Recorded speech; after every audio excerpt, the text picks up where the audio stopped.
रामदास जी के चरित्र का ये पार्ट 2 है।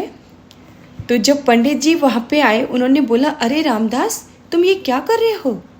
तो रामदास जी बोले कि मैं तो इस पत्थर से अपने औजार घिस रहा हूँ। वो समझ गए कि ये मूर्ख इंसान है। उन्होंने बोला, तुम चाहे तो मुझसे कुछ पैसे ले लो, लेकिन ये पत्थर मुझे दे दो।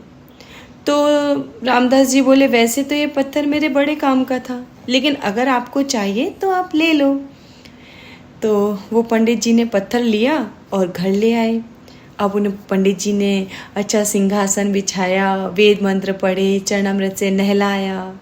उन्हें लगा कि प्रभु को ये सब प्रसन्नता देगा, लेकिन अब प्रभु को तो वही प्रेम पसंद था।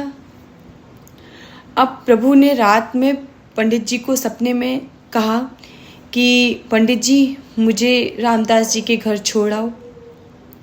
मुझे ये तुम्हारे वेद मंत्र बिल्कुल अच्छे नहीं लग रहे।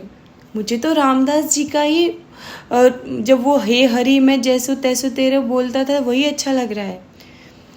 पंडित जी सुबह जागे। पंडित जी ने उठ के उनको नहलाया, सब किया और अच्छे से वस्त्र में लपेट के ले जा रहे थे। रास्ते में पंडित जी ने भगवान शालिग्राम से बोला, आपको पता है वो आपको पैरों आपसे पत्थर घिसता है। तो उन्होंने बोला कि जो तुम चंदन का लेप लगाते हो ना, उससे ज़्यादा मुझे वो अच्छा लगता है, क्योंकि वो प्रेम से करता है, मुझे उससे प्रेम है। उन्होंने बोला, पैरों से दबाता है वो आपको चरणामृत से नहलाने की बजाय। वो बोले कि नहीं, वो तो अपने अश्रु से हे हरि मैं जैसो तैसो तेरो, वो पूरा ऐसा लगता है आत्मसमर्पण कर रहा हो।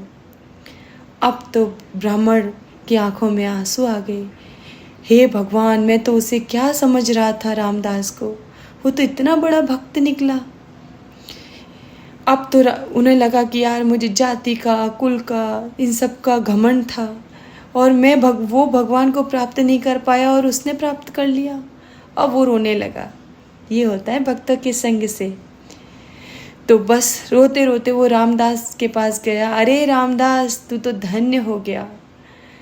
तेरे ये प्रभु, ये शालिग्राम जी हैं जो मैं तुमसे ले गया था, ये स्वयं प्रभु हैं।